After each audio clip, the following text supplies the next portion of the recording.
Hey everyone, welcome to Speedway Motors Tech Talk. I'm Joe, and today we're here to talk about our GM stock clutch hydraulic throwout bearing. And this is something that we sell to a lot of circle track guys that are running a light and Saginaw or something in a circle track car. This is obviously not a race car. This is a Model A hot rod that we're kind of in the mocking up phase right now. And small block Chevy, early GM 3-speed.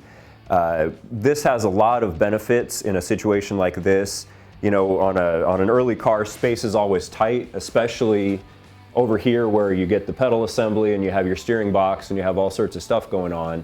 This is a good way to help with that. If you have a mechanical clutch, you have your clutch fork coming out the side of the bell housing, and you have to come up with your linkage in addition to coming up with your brake pedal and master cylinder and all that.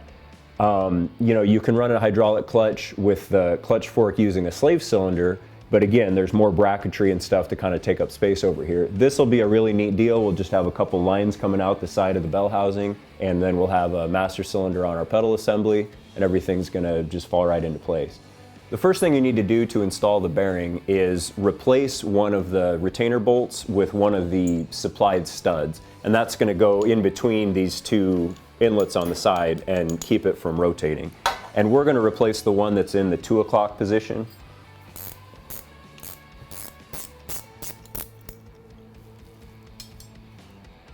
And that's going to position those inlets so that the lines come out the side of the bell housing where the clutch fork would have gone.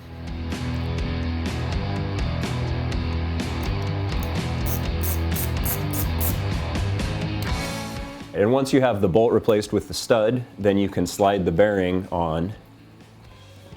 And the next thing we need to do is measure to set up the bearing. You know, obviously it needs to be retracted, it needs to be separated from the fingers on the pressure plate, and then it needs to be able to extend and release the clutch.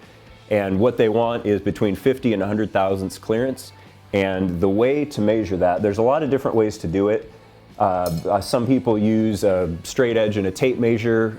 Some people use this tool that we sell that's a pretty slick tool. You start out on the bell housing side and you place this against the bell housing, push this little stud in until it touches the fingers on the pressure plate, and then you flip it over to the transmission side and press the pin against the bearing, and then this will show you what your measurement is. I like to be a little bit more precise, and I like to measure with a straight edge and a caliper.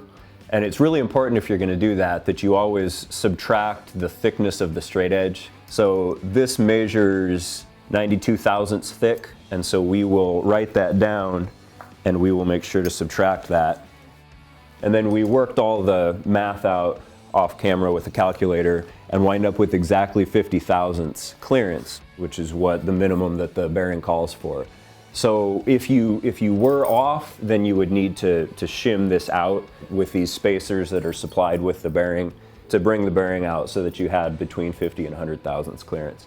The next thing you need to do is install the bleeder. This has a bleeder in it, but you would have to be able to reach inside the bell housing to be able to bleed it. So this is a separate kit that we sell that comes with the line to get it outside the bell housing, and then an extra bleeder that adapts onto this AN4 line. And that just makes it a little bit easier to get it bled.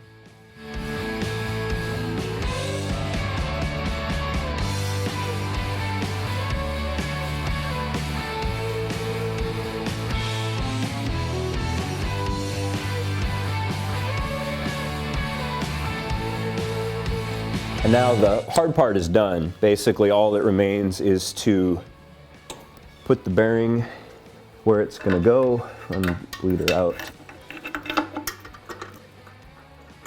And then you're going to have to kind of hold on to that to get the input shaft of the transmission slid in there the way that it's supposed to be. And you just need to make sure when you slide the transmission in that pin is still positioned between the inlets on the bearing. And then from there we just bolt the transmission up and we are installed.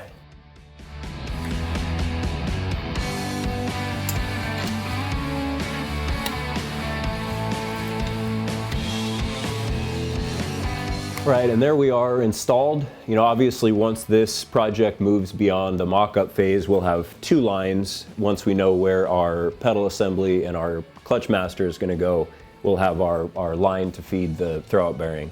But for now, this keeps us moving forward, and hopefully that gives you an idea of just some other applications that this hydraulic throwout bearing can be used in addition to just using it in a race car. So we'll keep you posted as this project comes along, and thanks to everybody for watching.